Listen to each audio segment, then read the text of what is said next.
you for joining us, and this is Enterprise Conversation. Let's see what we have from our report for today. A fresh proposal to amend Nigeria's 1999 constitution to conduct all elections on the same day in 2027 has sparked intense debate. Spearheaded by the House Committee on Constitution Review, the plan would require INEC to hold presidential, governorship, National Assembly and State Assembly elections simultaneously, with supporters citing cost efficiency and a reduction in post-election bandwagon effects. Opposition parties, including the People's Democratic Party, Labour Party, NNPP and ADC, backed the proposal, though some caution that INEC must be logistically prepared. However, the ruling All Progressive Congress APC has strongly opposed the move, warning of potential systemic pressure on INEC and the risk of electoral collapse. The APC argues that staggered elections keep INEC engaged throughout the year and reduce administrative overload. Some lawmakers and APGA also expressed concerns over the logistics, calling the plan chaotic and impractical given Nigeria's current electoral challenges. Legal experts are divided. While some senior lawyers acknowledge the economic benefits of same-day polls, they also worry about execution challenges, voter literacy, and INEC's preparedness. Others recall past legal failures to implement similar proposal, warning that poor planning could lead to mass litigation and electoral confusion. Let's get talking. We have Barrister Francis Feli, Barrister Law Public Affairs Analyst, to see through what we have today. Thank you so very much, Barrister. Very well. Good morning. All right, so let's get talking on this particular matter. Very sensitive, very so important, especially going by what we had observed in 2023 general election, February 25th. Nigerians at that point wished that all elections could have been conducted the same day. APC is against it. Before now, APC had told Nigerians this is what they wanted before now. Then why is it that they are suddenly not happy? Well, we have started acting as if our vote counts in Nigeria. We have started acting as if INEC have a mind of its own. Now, assuming but not conceding that our vote counts truly, and that INEC have a mind of its own, is not influenced by the executive or any other arm of government, the argument would have made sense that if we conduct all elections the same day, amend the constitution to conduct all elections the same day, it will cut down cost, okay? Because we will not have to print ballot papers 2-3 times in one election cycle to separate governorship and assembly elections from presidential and all other elections. So it would have made sense to say, okay, let's have it in one day. That's assuming we're not considering our vote counts. But not in situations where you are using INEC to mess up the system, okay, and turn around and whatever. So if INEC is going to compromise, if INEC is going to mess up the system by technical glitch and other myriad issues and all that, there's no need for that proposal for one day election for all polls. There's no need. If it's going to be as usual, same as the old, there's no need.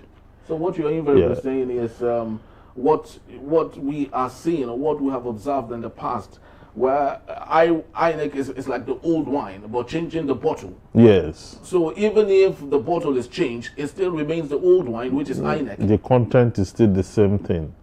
So at the mean we have a new INEC, a changed, objective-driven INEC that is going to conduct the polls dispassionately, not minding who the president is or who anybody is or who what politician is, then the proposal will make sense that let's conduct this election in one day. Okay? But if that is not the case, I mean, they can as well keep conducting. Well, the truth is, even if you conduct it in 1 month, and you have not made any law to intercept vote buying. You have not made any law to intercept these irregularities where people handwrite results, okay, and shelve the ballot papers aside and just handwrite results. If you have not made a law to tackle all that, you are still wasting your time. Because what difference will it make if you conduct all election in one day and what you have with the ballot paper were all purchased votes? What difference has it made? If you conduct it in 2 days, what difference will it make if people are going to compromise, the umpire will compromise, politicians will compromise and all that? What difference has it made? So this is just one exercise again. That's why I say we have started acting as if we are, this thing is working and I want to make it work better and all that. We have started that again. Now, this same proposal, we have not called INEC. Though during the public hearing they will be there. They will be there during the public hearing. But I'm saying, does INEC have any input in this? Because I know they came up with, after the election, they came up with a lot of, after they understudy what happened and all that, they came out with a lot of amendment proposals. Is this one of the proposals of INEC? Is INEC saying this? If INEC is saying that, is INEC prepared? Or if it's just being proposed by a House member? Because I learned that is coming from Benjamin Kalu. Yes. So, is it in sync with INEC? Is INEC ready? Is INEC prepared? Does INEC have the manpower to conduct this whole thing in one day? Okay, and collating the result. What is the resultant effect it will take on the process of counting and collating the result? Because now you now have one long sheet. Okay, everybody pack into that one long sheet, so that the election is done in one day. So the presidential vote is there on the same ballot, governor is there, State House of Assembly, the Federal House of Representatives, Senate, everything in one, councillors, local government chairman, and the rest in one long whole sheet. How practicable is that? Given weak electoral education and political participation and apathy, is this something that is practicable? But I don't want to sound like APC or like any other party that have turned it down. Yes. Because I know that the reasons APC are putting forth is not the same reason I'm putting forth. Okay. I've seen the reason. Their reason is they are scared that if they give in to this, they may play into the hands of the opposition and lose out. That's their reason. I've read it. But there are deeper reasons. Just not more. I am to speak on this because I'm very indifferent as to whether 2 days or 1 day. Okay. The disadvantage of having it 2 days is that the outcome of the first day, is used by incumbents or political parties to design the sometimes dubious strategy of the next election. Is used to design. Because from the first day, they have seen where INEC is handicapped. They've seen the lapses. They've seen where the people are not forthcoming. They've seen how. Then the next day, you are going to have it either 1 week after or within the same period. So the next time around you're coming for the election, you already have a different thing entirely, working against the whole thing. So first, does our vote count? That's the first thing. A lot of people have argued. There are proponents of that argument say that our vote counts. They count. That if it were not so, politicians will not be buying it. That it counts. Okay, why I agree?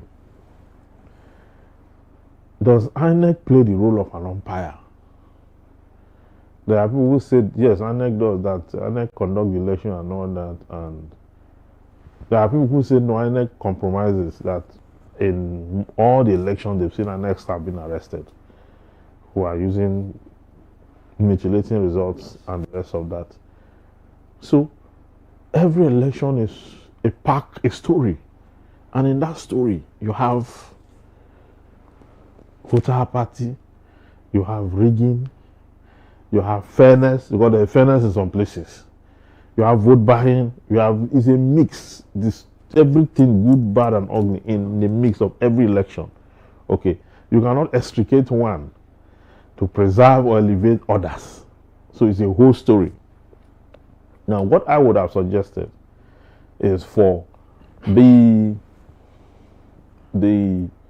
amendment to put a serious penalty on vote buying and electoral offenses, electoral crime. Make it a capital punishment.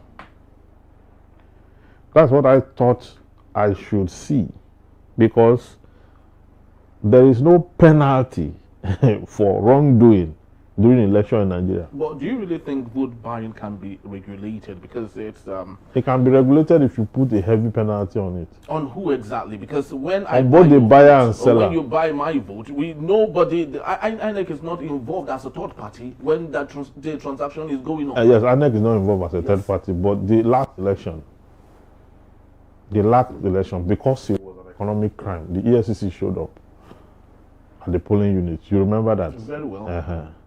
So the EFCC showed up at the polling units.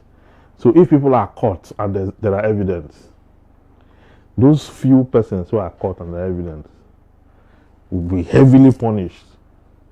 But this takes and when they are heavily punished, it sounds as deterrents. Yeah, but this takes us to the comprehensive electoral reforms that Nigerians have often cried about, and how that if we can maybe nip the problem in the bud with INEC, then possibly we might take charge of all of these things, vote buying and all of that. There's little the INEC has done with orientation of the people, voter education. Yes. They don't do any of that. They don't. They're just very so focused on conducting the election and doing whatever it is. So don't you think that as part of the comprehensive electoral reforms, the one-day vote is not part of it, because I've taken my time to go through the laundry list of the options. This is not part of it, right? But don't you think that possibly when we checkmate and ensure that these orders are taken care of, then the issue of one-day vote or no one-day vote might not really be... Yeah, you see, INEC have a department that is responsible for voter education. There's a department for it. But that department is moribund. And it appears that INEC only responsibility is just to conduct election. That is not it. When there are no elections in the country, and maybe staggered elections, none of them from 2023 now, when they conducted the last election, up until now, INEC have only conducted 2 staggered elections, right? 2 by-elections. One, I think the last is a do, I guess. Yes. So, with that, all the while from that time to now, what have they been doing? So they should be able to use their time to do this voter education, because they are just about to start the continuous registration, or have they started? No, I think they're about to start the continuous registration. So it means that all the while from 2023 to now, apart from those few places they conducted by elections or staggered elections, what have they been doing that they are not able to carry on voter education? They have enough time, okay, and they don't need to go and build schools. You understand? They can use the religious center, the churches, the mosques, partner with the religious institutions. Okay, come there to give their 30 minutes talk, 20 minutes talk, before or after preaching, or before and after religious worship. If they do that, we would have gone a long way to edge, voter education in the minds of the people, since the institution that is responsible for national orientation is moribund. They are doing nothing. They too will have a role. Reduce the message to different languages. Okay. Let's have a drive. Use the corpus to take this message. Print banners, posters, educational materials, instructional materials. Take them to the hinterlands, okay, the remote areas and the areas. Let there be a drive on voter education. People have a pamphlet in different languages. Go to churches, go to mosques, go to different, They should do all that. It is important. As simple as that sounds, it is very, very important. It will go a long way to help these people understand exactly what is going on. Before you begin to introduce one day thing, it will come with a lot of education and orientation. You understand? That is why I'm not against it. I'm indifferent about it, because when we want to address issues, we start to act like we have a very perfect system that we want to make to work in one direction. Meanwhile, the system itself had long collapsed. Then we are bringing some kind of innovation on top a collapsed table, instead of fixing the legs of the table first to keep it standing before we start to talk about what to build on top. It's collapsed already. They are trying to build things on top. That's exactly what we are doing. But the voter education we're even talking about, it's workable if the intention of INEC, like you said, is to ensure a free and fair election, a credible one, which is still very is still in doubt. But let's talk about your area of forte, the role and responsibility of the judicial system, because we talked about litigation and all. Do you think we can ever get to a point where litigation is reduced to the barest? Let's say if we have a credible election, is it ever possible? Yeah, if we have credible election, it will reduce litigation naturally. Because if people see that they lost out not because anybody came to rig, but they lost out because the people choose not to vote them, there will be no point litigating. Because even when you litigate, the evidence will show that there were no irregularities. You understand? So it will reduce litigation to a barest minimum. Litigation is usually the case where you come out on an election day, you discover that your stronghold, somebody is there, distorting or dissuading the people from voting, or making sure that there's outrightly no materials for vote for election at all in your stronghold. So you will go to court and say that you agree because election never took place in this and this local government. You start to contest it. Because what politicians do is that they don't just rig. Rigging is one level. Vote buying is another level. Then there's another level too, where you have stronghold, where they know that you are popular. They can influence the process that throughout that day, election material will not get there. Early enough. Yeah, either early enough or it will not even get there at all. So that when they are counting, they will be counting in the areas where they have stronghold. So you see all these things. And the truth is that there is no political party that don't rig or engage in these things I'm talking about. All of them do it. When they go to court, even though they will be telling the court that so happened in so local government, and that the opposition party did so and so. But what they are really saying is that all of us were involved in the rigging. But this political party over-rigged and rigged us out. That is what they are saying inside.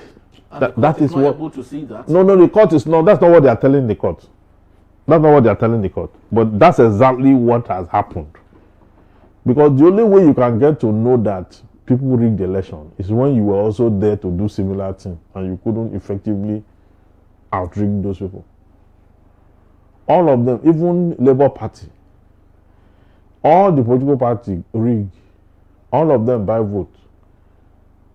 So The court knows that the system is not perfect. So what the court is regulating is the court is trying to regulate the system to a point where it will say that you said there's substantial non-compliance with the Electoral Act during the election, and therefore each local government, because you cannot just come and say the entire election, because they will ask you have to bring the evidence.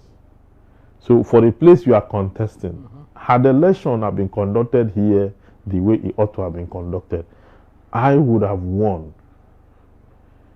So the court is now saying how many local governments you have, the local governments, the evidence of non-compliance in those local governments, you present it in ballot papers, your agents who will speak to the evidence and all that. That's how it is done.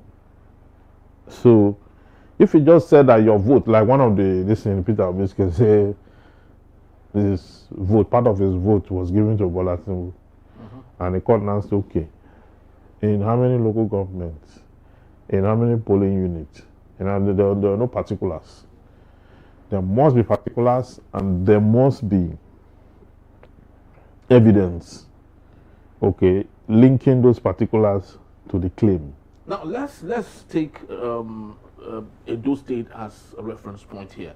Okwebolo, Igodalo.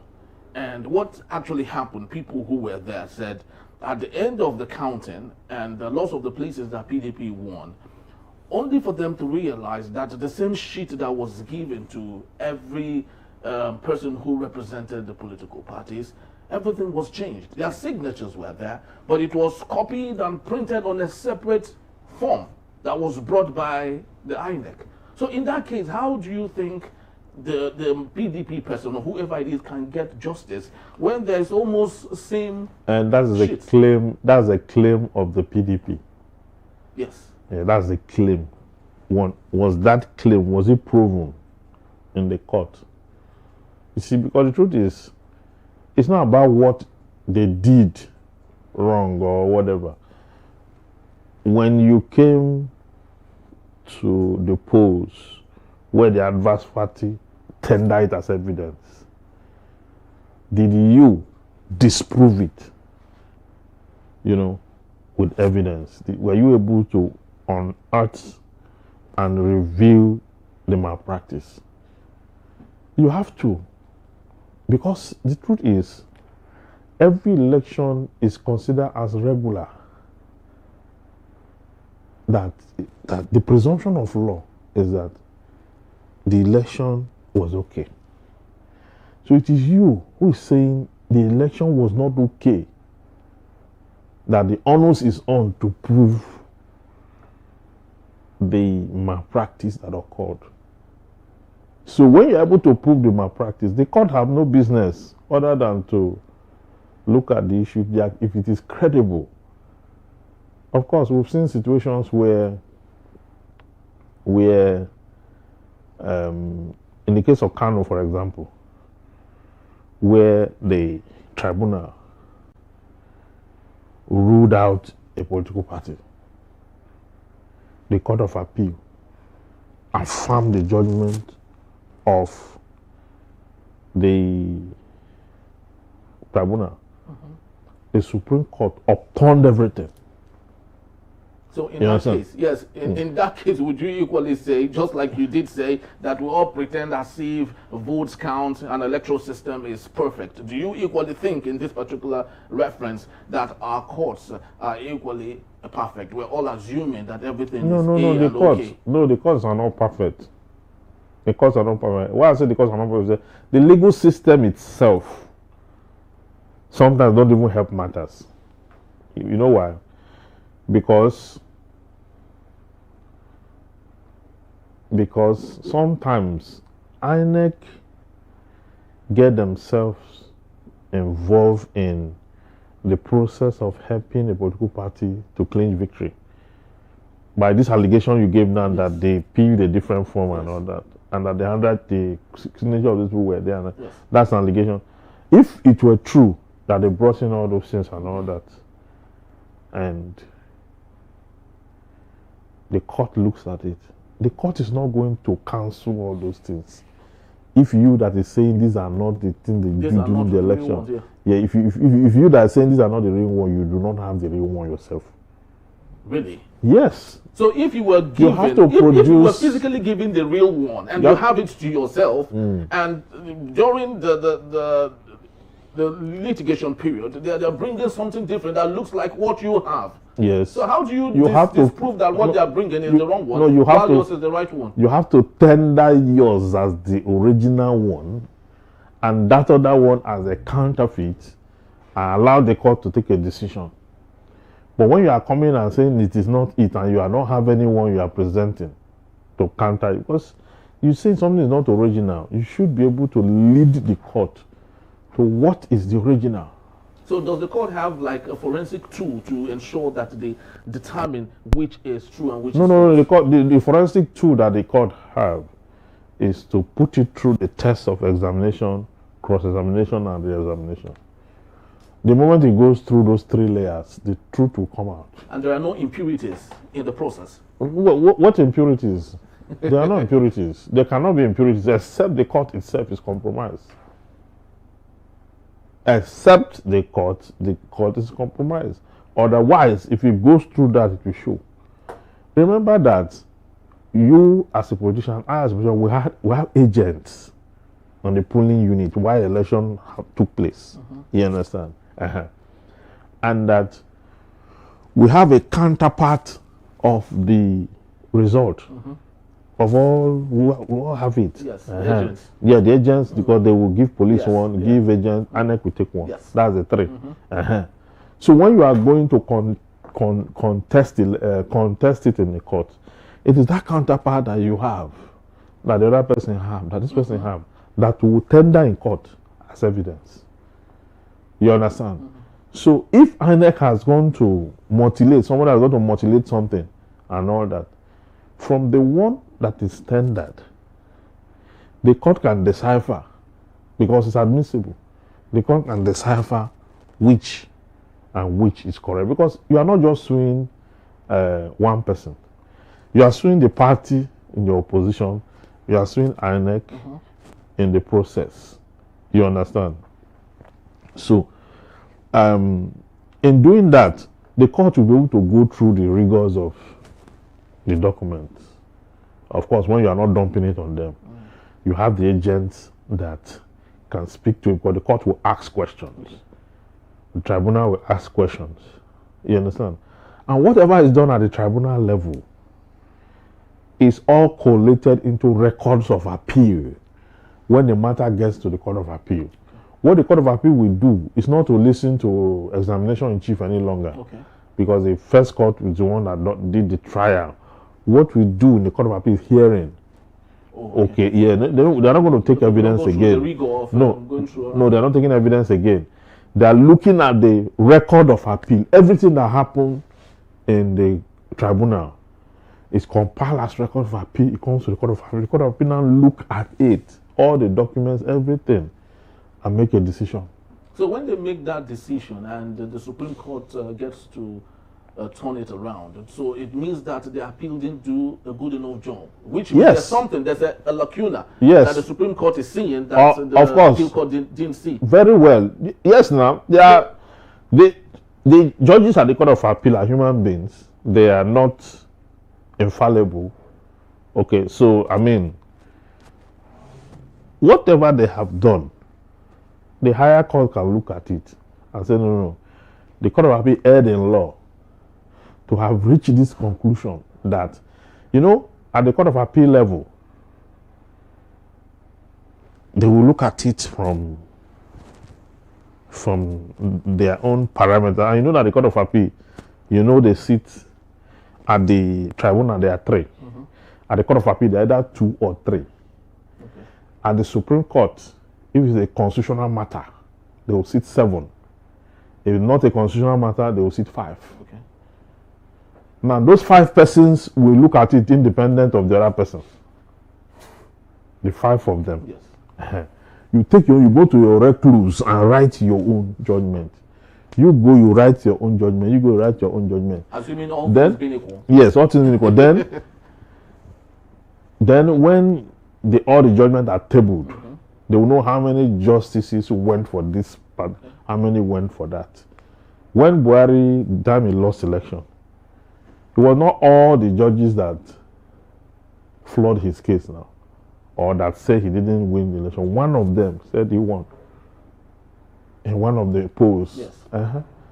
So that is we call minority judgment, because then you already have 4 against him, yes. 4 against 1. For tribunals to do the same thing. One of them can have a dissenting judgment. That's a dissenting view against 2, but he cannot lead in that case. So they will get a lead judge to read the judgment. But at the end of the day, what you have is it is by a majority.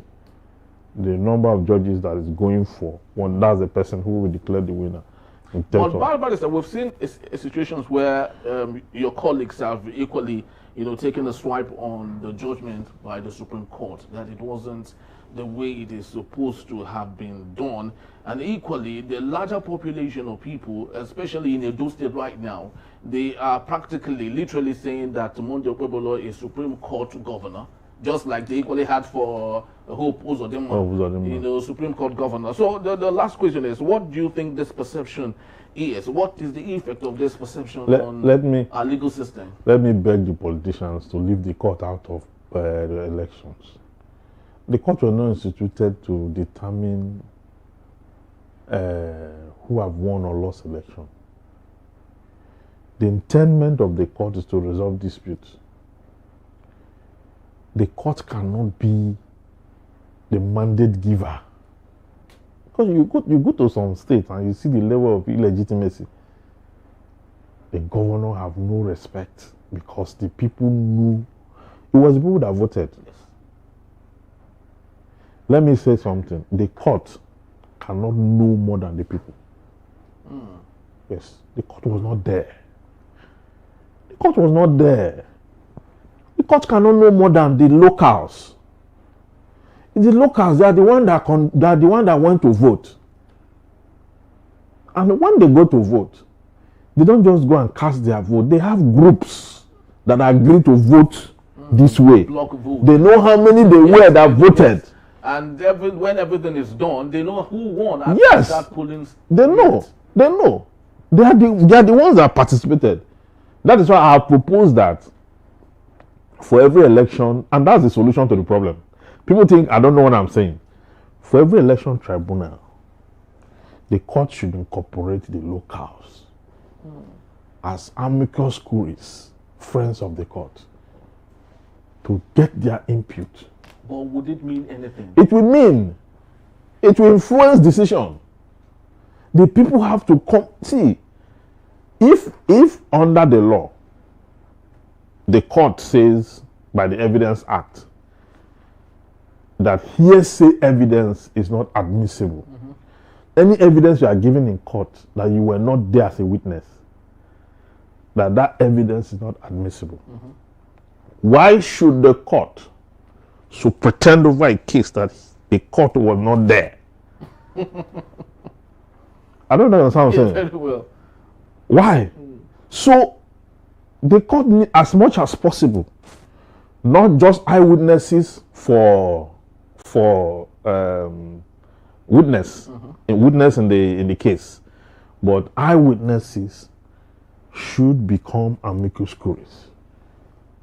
They will join the judges to work this thing out. It's a solution. I'm just telling you because since we are not able to take care of our electoral reform, yes, we are not able to do it. If we are able to do electoral reform, cases will not go there.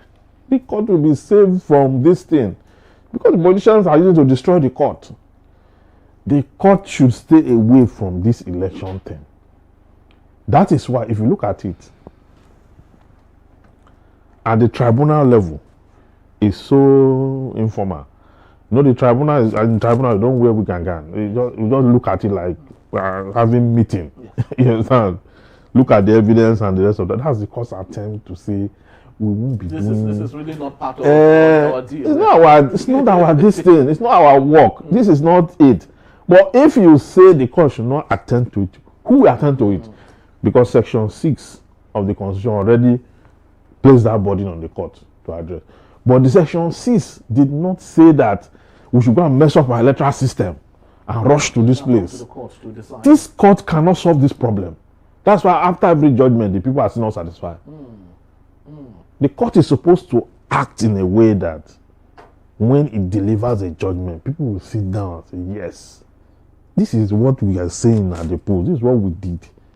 People will be able to, reflect and say, these people really, this is exactly what we did. And they've gone back. In some cases, the people have felt like that, just like in Kano. Yes. In some other places. Yes, well, yeah. But in so many other places, you now find the case of Apabio, the case of Lawan. You see those kind of cases? How do you justify it? If a man did not contest election at all, you think the people of that constituency that know who they voted will be happy with the court? How? So that's what I'm saying. I'm saying that let's fix our electoral system. Yes. That reform is critical. That reform, that's why anytime I hear electoral reform, I am happy that this thing, let's build more on it. Let's save the judiciary. We are using election petition to destroy the judiciary. That's only what we are doing.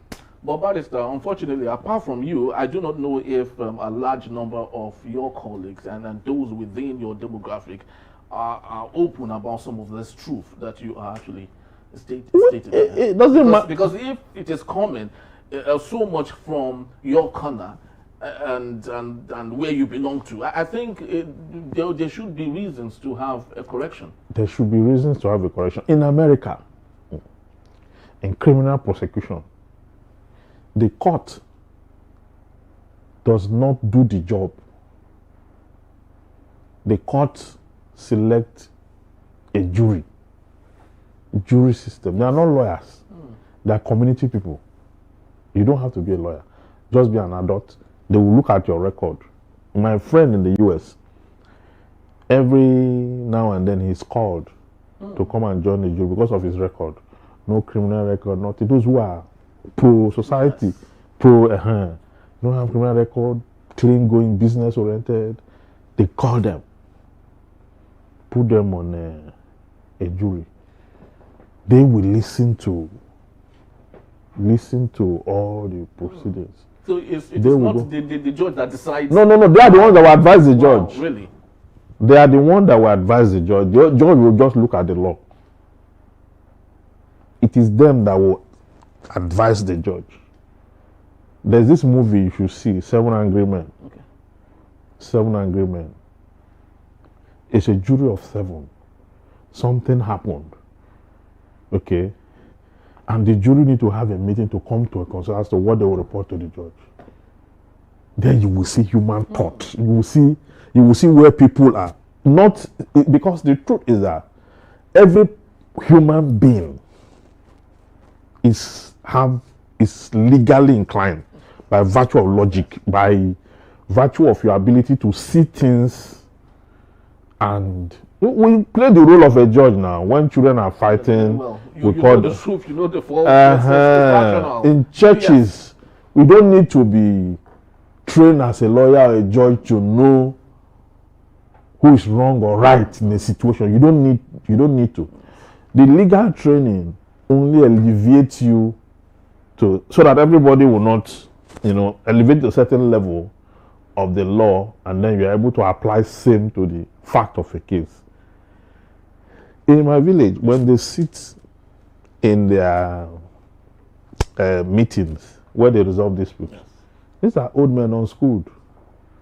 But the level of their judgment, when they come with legal reasoning, traditional legal reasoning, you'll be surprised.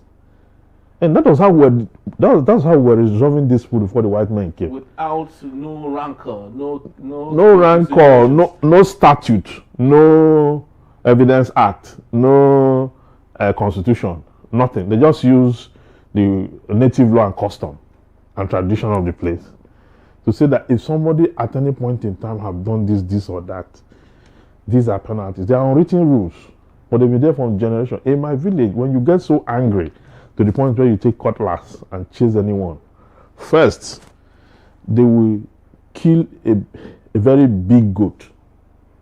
Okay? They will get all the condiments. In fact, they can even be extravagant. They will cook it. Everything they spent from the starting to the end, plus the owner of the goat, and you will pay for it. That you take cutlass alone, that's a penalty of them before they go into the merits or otherwise of the case. So that on its own is a deterrent. Yeah, deterrent. So people don't do that. Don't carry arms against people. So those are, jurisprudence, traditional jurisprudence that, made a lot of sense. People stay away from crime and criminalities as a result of that. So every human may have that capacity. The court can only be saved. The judiciary can only be saved if we fix our electoral system.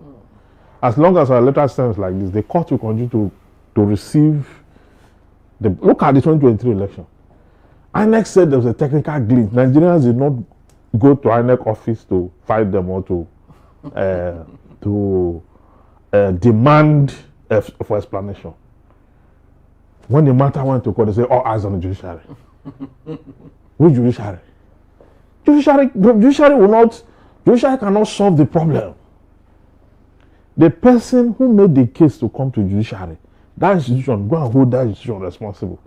What would the judiciary do? The judiciary contest election. The judiciary didn't have a candidate. The judiciary did not participate in the election. And what the judiciary will do is to look at what you have brought before it, whether they are right or wrong. Whether they are right or wrong. The adverse party is objecting some of the documents. This one is objecting the document of this one. The court will look at the evidence and determine which of the evidence should be sustained or overruled. Then to use it to determine the case, whether it gets it right or wrong. Then you now start to lash the judiciary. We don't have judiciary. We don't have judiciary. Meanwhile, the same people who are saying we don't have judiciary are the ones who colluded with the politicians to buy votes, to ruin the electoral system. And when they ruin the electoral system, the umpire, who also have no mind of his own, colluded. Then later everybody will now turn and face the judiciary. It's unfair. It's unfair. You've messed it up. And this polling unit that is thrown through from your doorstep, you were inside when things were going wrong there. You didn't correct it. You didn't correct it. When I say taking ugly, you didn't summon them. The National Assembly did not summon them. Nobody summoned them. The bodies that have punitive authority did not summon them. Nobody summoned them. So the judiciary will not be able to solve the problem that you slept on your right. We call it laches and acquiescence in law. You slept on your right, things were going on in your backyard, everything scattered in your polling unit. You went to the collection center. You were not satisfied with the way that collecting the results. You knew that something has gone wrong. You didn't protest there. They went to the court. You now say the court will be the one to change all the accumulated wrong that have been coming down from your polling unit to your collection center, to the states, to the federal, and to every. It's not done. No, things are not done like that. Very so sad. And I think this is an opportunity for us to possibly change the catchphrase, go to court. Because when politicians or party affiliates tell other people, go to court, it means they are indirectly giving the responsibility that should have been carried out by them to the court, which the court, of course, is not built to take that, obviously. As much as we hope that electoral system becomes perfect like that of Ghana, which of course has been at the forefront of great political culture. I truly do believe that we will get there someday, hopefully. Thank you so very much, Barrister. Very well. It's my pleasure. Thank you. All right, people, that's just the time we have. We'd love to say thank you. Please do well to visit us. If you may, you can always find us at enterprisetvnews.com. You will equally like, comment, and follow us on all our social media platforms at Enterprise TV7. I am Henry Gwibike. Thank you for watching. We'll see you tomorrow.